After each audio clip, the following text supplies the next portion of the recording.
And Ryan Taylor gets the goal to tie up this game against 5th tier Wealdstone. Oh, yeah!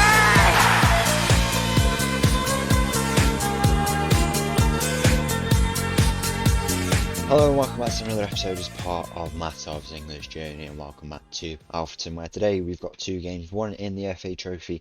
Fourth round we'll be going up against Wealdstone, who sit in 18th place in the National League, as we go and take a look at their form, see how they're doing recently. So they got a 7-2 win a couple of games ago at home. Pretty good result for them. Not the best run here, as you can see, but hopefully we can go and pick up a nice result at home. Would be really good to advance to the next round of the FA Trophy. And then we've got a game after that against Blyth at home. We were supposed to play out last episode, but instead we have it in this episode. As you can see here, we sit 3 points clear of Blyth, and if we were to win that game, we would go 6 points clear of them after 28 games, which would be really good at the moment. Bit of a rocky form for us, really. We lost that game against Boston on camera, obviously. Since then, we haven't really played too many games. We got a 2-1 win against Buxton, and then in the return fixture, we got hammered 4-0, 3 goals within the first half. It was a really bad game, but it was it was an eye-opening game for us, really. We hadn't been in the best form, and I guess that loss, humbled us a little bit, and it's rooted us down a bit more, and we need to try and turn that around because we weren't producing chances. We weren't making very good attacking football. We were without Ryan Taylor in that game, but we still weren't playing well at all. And to lose again was really disappointing. So it's something that needed to be turned around. We went and got a 0-0 draw against Chorley, and then away from home we picked up another win to start off this episode here on a bit of a better foot. The boys are still relatively happy. Morale has definitely dipped a lot more, but a win here in this game would be huge for us, considering we're playing against a higher team. And then the game against Blyth, should we lose, at home, I definitely think we have the advantage if we just keep playing as we have most of the season. But should we lose, we'd be tied on points, and even though we have had a bit of a bad run of form, we still sit in a really good position. And these rough spells and these losses are going to come, and we have to just try and weather it out, and see the better side of it and pick up some more wins, and that's what we have to do. We have the chance to do in this episode. The record for points in a season, by the way, is 107 points. I don't know if I can see it here.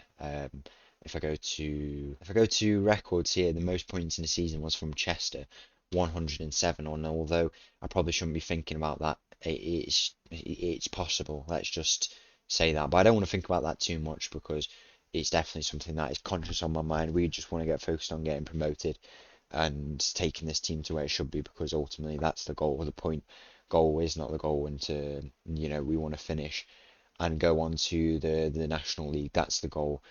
In the end, I've said goal quite a few times, and that's what we need to do in this game: score a few goals and achieve our final target of being in the National League next season. So not in a league game here, but let's play this first game of the episode against Wealdstone and see if we can pick up a nice result at home against them. So the team for this game against Wealdstone: few injuries, a bit of international break for likes of Ben Starkey, causing a few issues for us really in terms of depth, but they should be back within the next few games. But the team we'll be going with here starts with Willis in goal, backline of Guerrero Pollard, Nathan Newell, Brisley and Harry Perry on the right. Midfield triangle, of course, starts with Lund.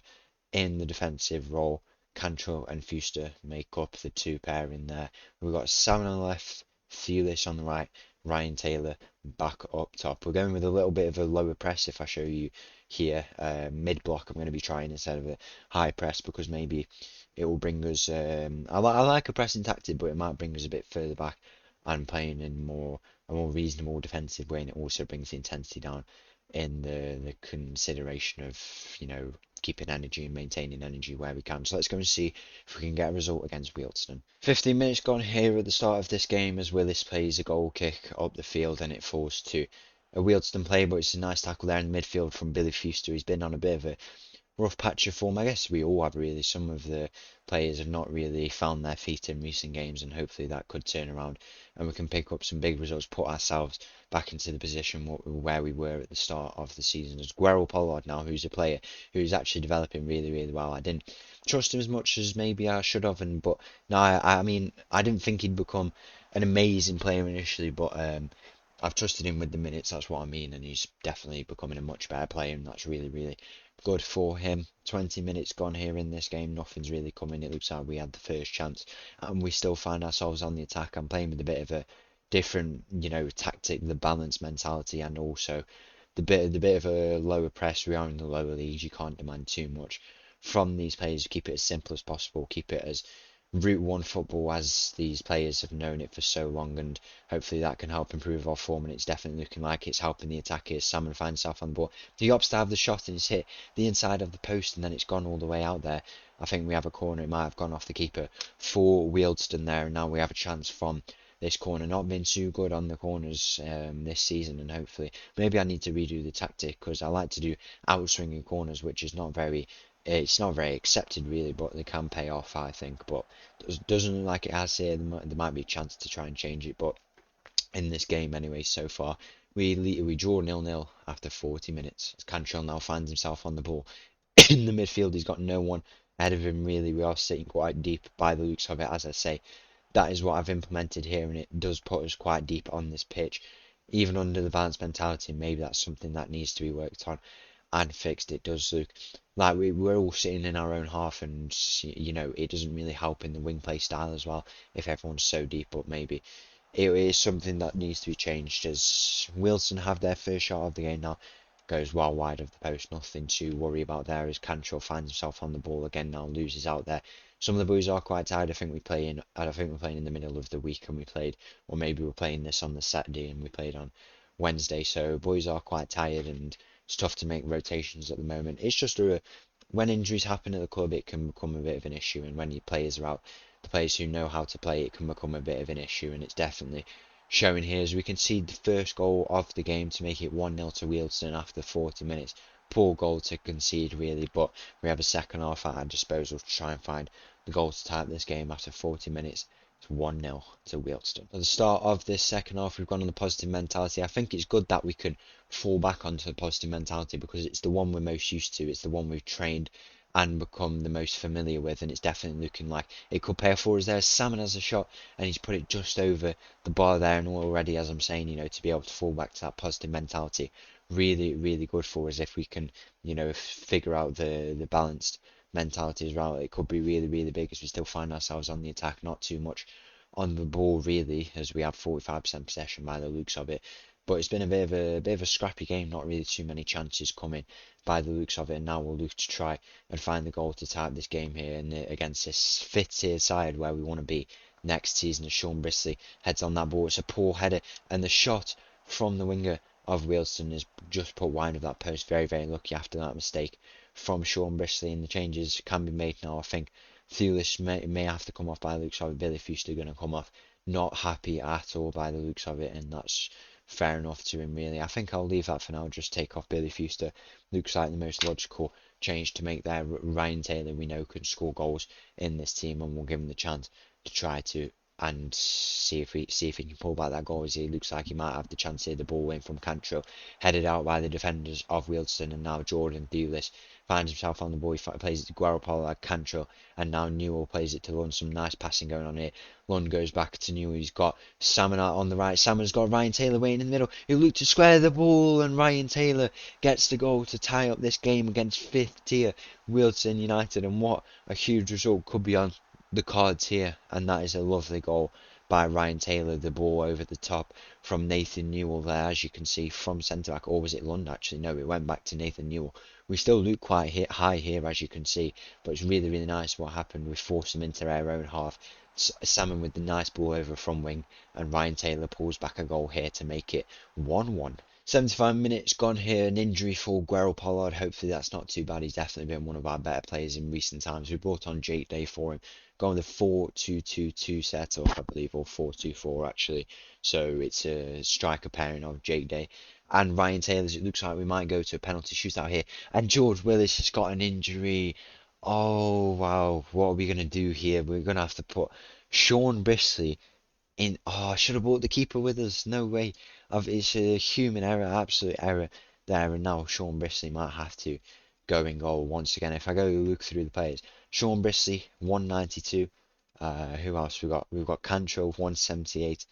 We've got 190 on the keeper who should have been with us. That's such a poor effort from me, not bringing the keeper. It's going to have to be, I mean, I've put Jake Day there maybe if he's quite tall. 191. I think he might have to go in, go in goal if I can swap him.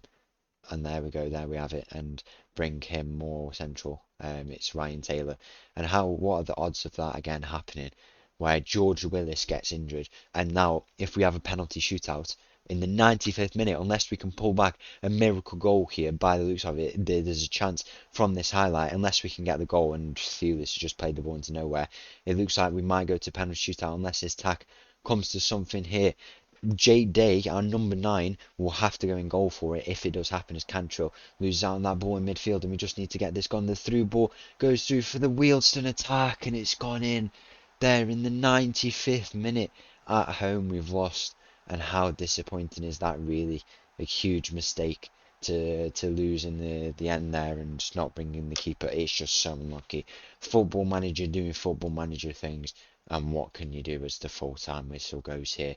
So disappointing we couldn't get a result, and now we have to focus on this game against Blyth and see what we can do there. So the team for this top of the table clash against Blyth at the Impact Arena. Everyone's rested, ready to go. Starts with Askew in goal, Willis picking up an injury, putting him out for up to 6 weeks. Torn wrist ligaments, that is quite a shame considering goalkeepers tend to use their hands a fair bit anyway. Backline of Nathan Newell, Lund, Brissy and Perrott. Got a midfield of Cantrell, Waldock and Fuster. Salmon on the left, Dewis on the right, Ryan Taylor up top. 20 minutes gone in this game. We're on the attacking mentality. We're going to go find the goals that we know we can, as Cantrell plays a nice ball in there to the middle of the box. He's got it, falls out to Salmon now, and Salmon will look to have the shot or square it, and he takes the shot, and he could have squared it into the middle of the box there. Instead he took the shot and it just went over the crossbar there. As you can see, we're 3 points clear of Blyth at the moment. A draw here with the current situation that we're in would be it'd be a good result, but we definitely can win, especially whilst we're at home. There's a good reason for it. But Blyth find themselves on the attack. It's a mistake at the back. Perrott tried to clear that ball and it hit one of our own players, and now this is some proper Sunday League football, scrappy football in that box. The header missed by Nathan Newell, and the attack for Blyth continues. And what a bad goal to concede in this game. So frustrating. 30 minutes gone and we've gone 1-0 down already, and that is some awful defending from us at the back. Don't know what's going on really. If you have a look here, it's just been, we should have got it away. I don't know what's going on. The header there missed, and then the attackers have just been let to play that ball, and we've conceded early on in this early stage of the game, and we could be in a bit of trouble here. 50 minutes gone here as Blyth have this free kick, a nice ball in to the back post, and the header just goes over the crossbar. And how lucky is that for us? Really, we need to try and find this goal as quick as we can. I mean, it's just been, we're on a bad run of form really. On the episodes, we just can't stop losing games, and hopefully this is not another reason for it. We're on the attacking mindset and we're just not putting up any chances at all. There's no real changes I can make that would impact this game. I don't really have anyone to bring on who could do that, as I say, but it's a bad position for us to be in. And Nathan Newell has only gone and picked up an injury, and we are in a bad state. No other way of describing it. What more can we do really? It's very bad. We'll have to see what goes on in the last 20 minutes of this game. 75 minutes in this game, 15 minutes to try and pull a goal back here. Obviously, as I say, we still have loads of games to go in this season, but this would be it's a bit of a moral edge, if they were to win this game. We are still ahead technically, but it just puts us in a really bad position, and losing at home as well, where we have the advantage, really bad, and they have that moral one up on us. But we still can find the goal here in this game. That it's just our attacking output has just dropped drastically in the last few games. It's just a bad run of form. It will be turned around when people return. We've got Wiley out, Willis out, Starkey out, so many different players out, and it's the rough patch in the season, the middle of the season. It happens, and we have to just play through it, come out the other side, and be a much better team. It's just a shame on camera as well, because a lot of the wins we had at the start of the season came off camera, and we still won on camera, I mean, but it's just, I wish I could show you some better games, and especially at this time, this game against Blyth couldn't have come at a much worse time. We really needed to to come out and win this, and it doesn't look like we'll do it if we don't find the goal sooner or later. As a ball's played in, back post, Adam Lund with a crucial header there, and now Salmon will try and counter-attack. He's got Jake Day ahead of him. He's also got Ryan Taylor ahead of him as well. He plays it to Cantrell on that left side, and now Cantrell on the ball. He'll lose trying to advance with it, and he's lost out. He is playing left back for the rest of this game. There's no other change I can make, and he's just lost the ball in the midfield. He's not even tried to win it back or anything. He's just let the ball be swiped from his feet, and now Blyth find themselves on the attack. Bad positioning, bad setup for us here. Maybe the high press needs to come back with Blyth throwing goal. The chance to make it 2-0, and it's centimetres wide of that post, and could that be a lifeline for us to go out and find the goal to tie up this game? A goal here would be absolutely huge. Ball into Waldock, falls to Harry Perry. Oh my god, I'm lost for words. What a huge goal. It's been this hard. Okay then. No words. As we approach the final minutes of added time in this game, and it looks like we will lose this game, the full-time whistle goes, and this is just so disappointing, really. We have to really improve. Something's got to change, or else we will be losing the title, which we had such a grasp over at one point. You know, real shame. As you can see here, Nathan Newell out for up to 8 weeks, and what can you do, really? What can you do? Ben Starkey playing in AFCON there. Can't wait for him to come back. What a player he has been for us, and he will keep improving. Maybe he's the reason why we're not scoring as many goals recently, but something has to improve, or we could be in a bad position come the end of the season in this title charge that we've got going on. I didn't expect it, but now we're here. There's no reason why we can't go on and continue. So once again, thank you for watching. If you did enjoy that video, please make sure to leave a like and subscribe. I'll leave you with this little tune, and I'll see you again tomorrow. Thank you. Bye bye.